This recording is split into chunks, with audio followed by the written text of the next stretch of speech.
Bismillahirrahmanirrahim. Assalamualaikum warahmatullahi wabarakatuh.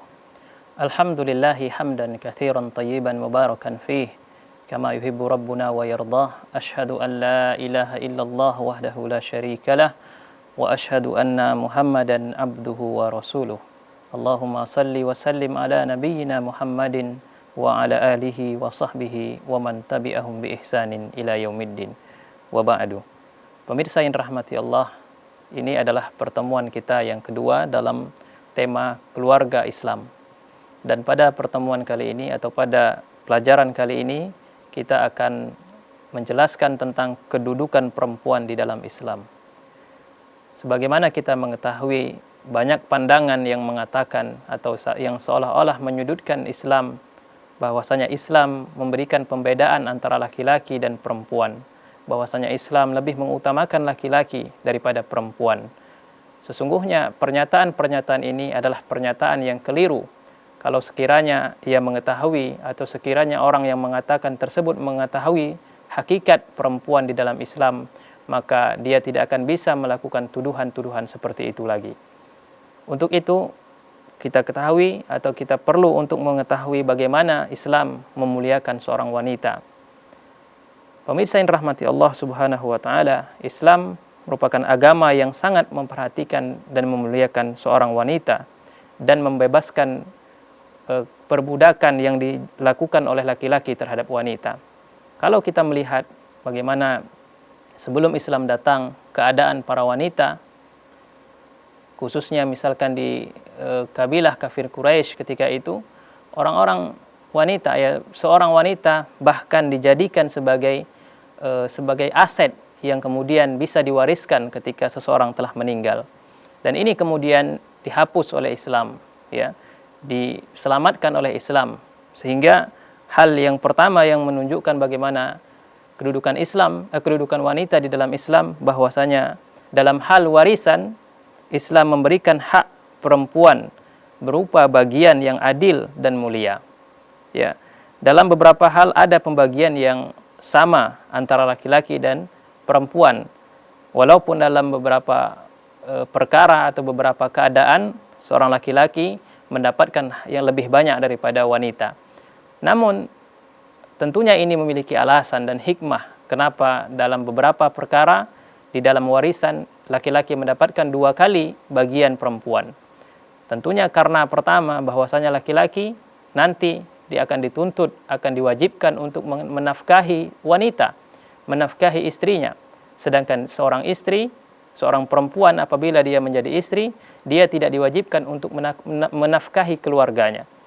Justru dia yang dinafkahi oleh suaminya. Sehingga dalam hal warisan ini, apabila laki-laki diberikan bagian yang lebih daripada perempuan, maka sesungguhnya ini bukanlah kezaliman. Ini bukanlah berarti lebih memuliakan laki-laki dari perempuan, tetapi karena ada tuntutan di kemudian hari yang mana seorang laki-laki memiliki tanggung jawab yang lebih daripada wanita.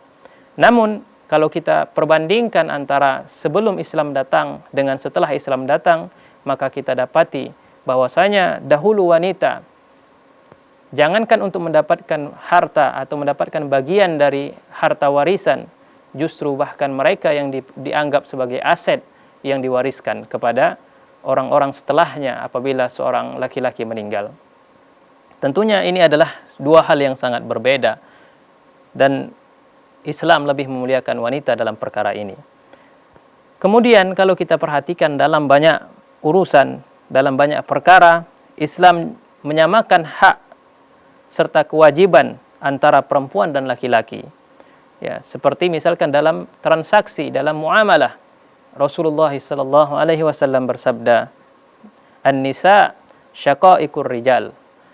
Wanita-wanita itu adalah saudara kandung daripada laki-laki. Hadis diriwayatkan oleh Abu Daud. Ini membuktikan bahwasanya Islam tidak membedakan, ya. Dari sisi kemuliaan Islam tidak membedakan antara laki-laki dan wanita. Laki-laki sama mulianya dengan wanita dan wanita sama mulianya dengan seorang laki-laki. Kemudian di antara pemuliaan Islam terhadap wanita adalah Islam memberikan kebebasan kepada wanita untuk memilih jodoh atau calon suaminya. Kalau dahulu, ya sebelum Islam datang, wanita sebagaimana kita katakan tadi, mereka dipaksa, ya, dipaksa untuk menerima siapa yang dijadikan calon untuk suaminya. Tidak memiliki hak untuk memilih apa yang dikatakan oleh orang tuanya, apa yang dikatakan oleh laki-laki, maka wajib untuk diikuti. Tetapi di dalam Islam, ternyata Islam memberikan pilihan kepada wanita.